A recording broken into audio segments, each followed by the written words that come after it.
Exhibit A, I have a whole Smith machine in my room. Welcome to the Strength Journal. Welcome back to Strength Journal, where we make fitness simple and easy to understand for the majority of people. Now, if you haven't already, I have just recently launched the official Strength Journal website at officialstrengthjournal.com, where we have a journal tab where you can tune in and see any journal entries from every single video that I post here, and it will consist of background context and added details, as well as a training tab where you can pick up your free at-home and gym training guide, and it will be delivered to your email instantly for 100% free. And there is an About Me section where you can find out more about me. But without further ado, we're on to video number 3. We made it, guys. And what is the topic of today's video? Well, in my last video, I stressed discipline and consistency. I said consistency. And I stressed it, and I'm going to stress it again here. And I'll go as far as to say that you shouldn't train for 1 day, for 2 weeks, for 3 years. You need to implement fitness into your life in a way that it becomes such a habit that you can do it forever. But there is a potential and quite common roadblock that many people reach when trying to develop this consistency that I speak so highly of. And I want to shed some light on the brilliant solution that I have for that. So here's the issue, and I find it common with all different groups of people from all different walks of life who have some desire of committing to a workout routine. So I'm going to give my personal experience. I worked at Macy's during the season, the holiday season, and I worked in a department that was responsible for unloading and loading the truck. And I was also balancing my first year of college. And to be honest with you, when I would be done with all of this and I would get back home, there was no way that I wanted to go to the gym. I did not want to travel to the gym. I was just completely exhausted and beat up. So the issue or the roadblock that stopped me from having this consistency that I talk about is I was exhausted. And a lot of people have this same exact issue. They go to work or they go to school and they're super exhausted and they don't want to travel to the gym. So what's the remedy? What's the magic potion? It's literally just training at home. Now listen, I've had people ask me, how do you maintain your physique? How have you kept up? Basically, how I maintain this consistency that I keep speaking of. This consistency, I keep using the word because it's very important here. When it comes to simple fitness, it's seriously, it's like gold. Despite how busy my schedule might become, I was able to maintain consistency by, instead of traveling to the gym, I quite literally turned my environment into the gym. Exhibit A, I have a whole Smith machine in my room. Welcome to the Strength Journal. Listen, at one point, I didn't have that. At one point, I was literally training in the living room with paint buckets. And listen, if there's a will, there's a way. You can find a way to train from your house, and you don't even have to go to the gym. You can literally get an amazing freaking physique. My first few years of training, I did straight calisthenics with little to no weight, little to no equipment. Man, all I had was a paint bucket, and I made a way. And I had absolutely massive arms. I was super lean. And I did this all at home without even touching the gym. Like literally my first few 2-3 years of training, I literally did not touch the gym. And I had an amazing physique. So, with this being said, I think the best way to do this, the best way to train at home is to either A, invest in equipment if you have maybe some extra space in your closet, some space under your bed, and you have a couple extra dollars, go ahead and invest in some equipment. This could be adjustable dumbbells and a bench, or maybe a doorway pull-up bar and a dip station. With this being said, that is option A, which is to invest in some equipment. And then there's option B, which is you don't need equipment. You can literally just do calisthenics, otherwise known as bodyweight training. And that's actually my favorite option because, like I said, I started with bodyweight training, and that allowed me to build the foundation to then go on and train with weights and see results from that. So, and I really think that a lot of people, like, when they think of building muscle, they instantly think of lifting weights, because I know that's how I was. But you'd be really surprised to see the absolutely freaky physique that you can build with literal basic calisthenics. It's actually crazy. So don't ever downplay calisthenics. If you want to reach your personal fitness goals, definitely factor in calisthenics.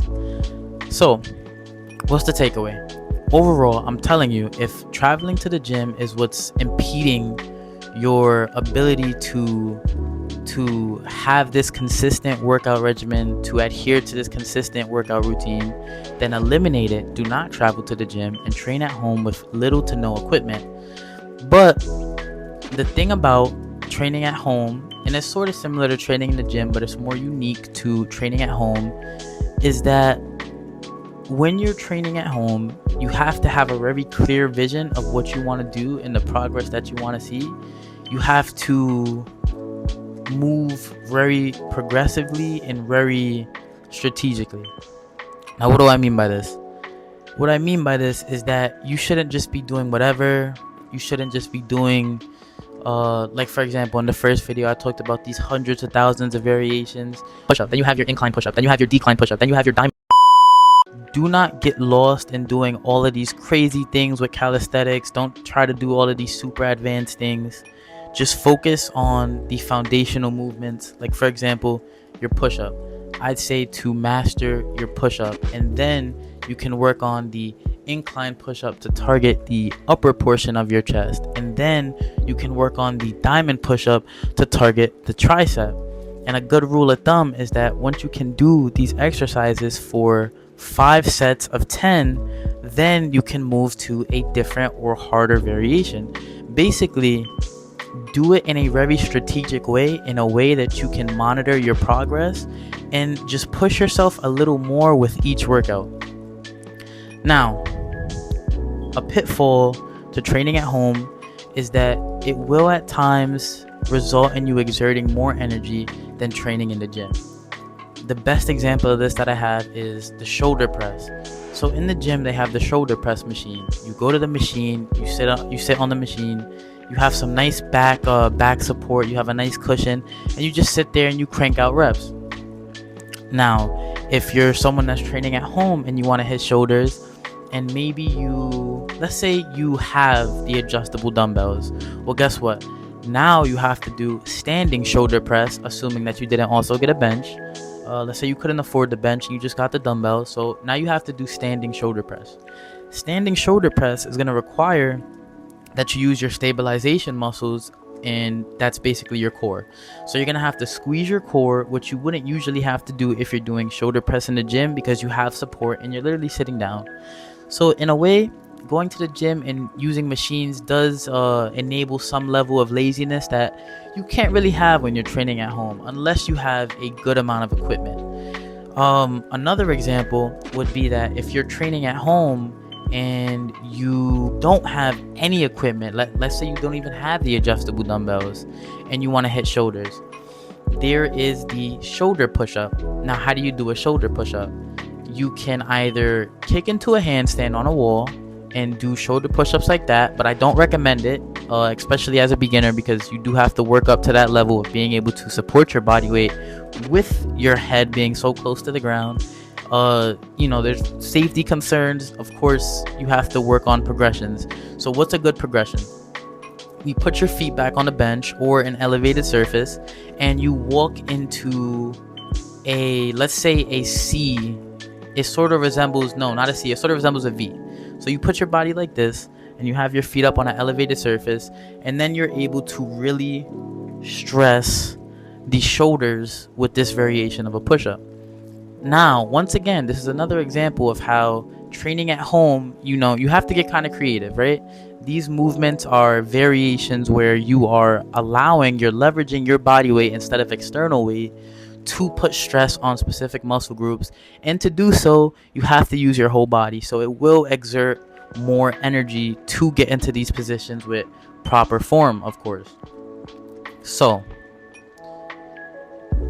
if you have the issue of going to the gym being what's stopping you from being consistent, understand that you don't have to go to the gym. You can literally train at home with little to no equipment and focus on improving workout to workout, progressively overloading, which will be the topic of the next video that I drop next week. We'll deep dive into progressive overload, because it is next, it's right there with consistency. Progressive overload is the next most important thing to my style of training. You have to improve slowly from each workout. And if you would like a foundation to get into home training, like let's say you have no idea what to do, I do have that available for you on officialstrengthjournal.com. Literally just go to the training tab, like I said, put in your name, put in your email, and it'll get sent directly to your email for completely free. And yeah, if you did derive some value from this video, please do make sure to like and subscribe, turn on your notifications, and I also encourage you to comment, because I want to hear your thoughts. I want to build a community here, so I would love to have that sort of relationship. But yeah, thanks for watching, and I'll see you soon.